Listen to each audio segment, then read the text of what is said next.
Assalamualaikum dan salam sejahtera. Kali ini kita akan membincangkan soalan peperiksaan akhir sesi Jun 2016 soalan 4C. A curved pipe was deflected to reduce the pipe diameter from 500 mm to 250 mm. The deflection of fluid is 60 degree. The pressure at the bend 160 kN per meter square. The flow rate is 0.7 meter cubic per second. Based in figure, calculate magnitude of resultant force at the bend. Ada sebatang pipe yang melengkung, yang mana pipe ini semakin ke depan semakin mengecil, yaitu pada bahagian 1 diameternya 500 mm, mengecil sehingga pada bahagian 2 diameternya 250 mm. Dan pipe ini membengkok pada sudut 60 darjah. Tekanan pada bahagian 1 adalah 160 kN per meter square dan kadar alir di dalam pipe ini adalah 0.7 meter padu per saat. Kita diminta untuk mengira daya paduan yang dikenakan pada bahagian pipe yang melengkung, yaitu daya paduan F. Mula-mula kita kira dulu luas bahagian 1. Pi darab diameternya 500 mm sama dengan 0.5 meter kuasa 2 kan bahagi 4 sama dengan 0.196 meter square. Kemudian luas bahagian 2. Pi darab diameternya 250 mm sama dengan 0.25 meter kuasa 2 kan bahagi 4 sama dengan 0.0491 meter square. Kemudian halaju pada bahagian 1, V1 sama dengan kadar alirnya 0.7 bahagi dengan luas bahagian 1 0.196 sama dengan 3.57 meter per saat. Kemudian halaju pada bahagian 2. V2 sama dengan kadar alir 0.7 bahagi E2 0.0491 sama dengan 14.3 meter per saat. Seterusnya, kita hendak mengira tekanan pada bahagian 2 P2, maka kita menggunakan persamaan Bernoulli. P1 per ρg tambah V1 kuasa 2 per 2G sama dengan P2 per ρg tambah V2 kuasa 2 per 2G. P1 sama dengan 160.000 Newton per meter square dibahagi dengan ρ 1000 dan G ialah 981. V1 3.57 kuasa 2 kan bahagi 2 kali graviti 981 sama dengan P2 nilai yang hendak dicari ρ 1000 G 981 tambah V2 ialah 14.3 kuasa 2 kan bahagi 2 kali graviti 2.981. Kita selesaikan semua nilai-nilai ini, kita dapat 17. 1000 darab 981 sama dengan 9810. Kita selesaikan nilai di sini, kita dapat 10.4.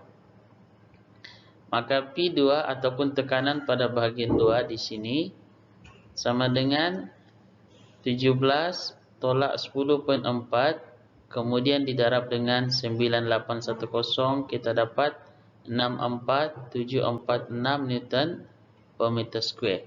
So ini adalah nilai tekanan pada bahagian P2. Seterusnya kita mengira daya pada arah X, yaitu daya pada arah X sama dengan Rho darab Q dalam kurungan V1 tolak V2 cos theta tambah P1 E1 tolak P2 E2 cos theta. Rho adalah density. Kita anggap yang mengalir di dalam ini adalah air, maka densitinya 1000. Q kadar alirnya 0,7. Halaju V1 3,57 tolak halaju V2 14,3 darab dengan cos theta-nya adalah 60 darjah. Kerana kita hendak meleraikan V2 ke arah X, maka kita darab dengan cos 60 darjah. Tambah P1 ialah tekanan bahagian 1 160.000.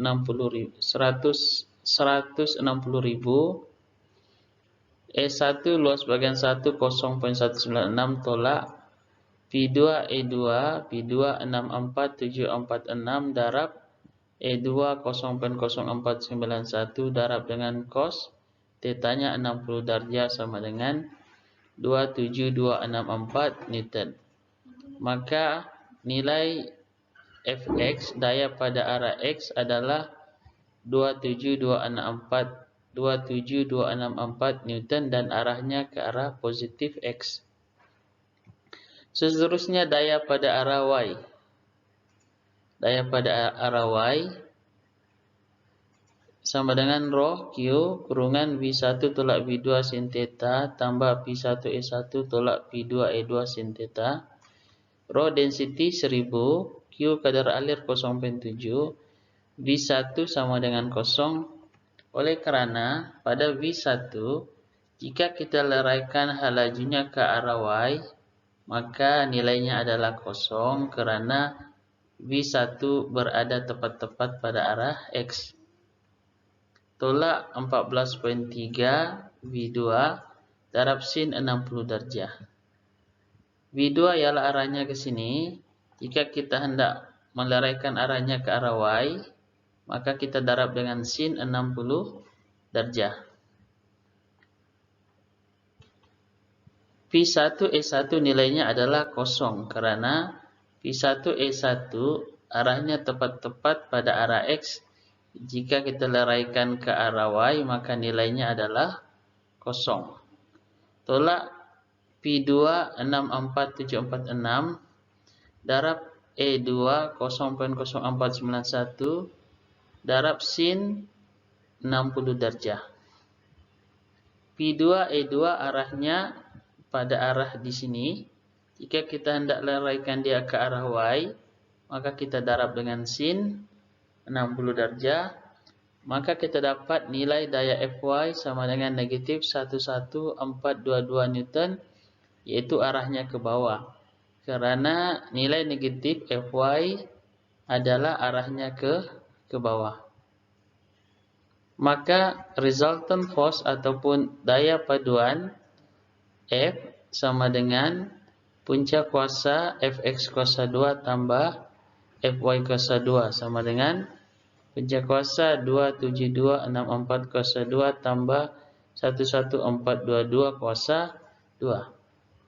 Nilai negatif di sini kita abaikan kerana nilai negatif ini menunjukkan nilai daya Fy sebenarnya arahnya ke bawah, bukan ke atas.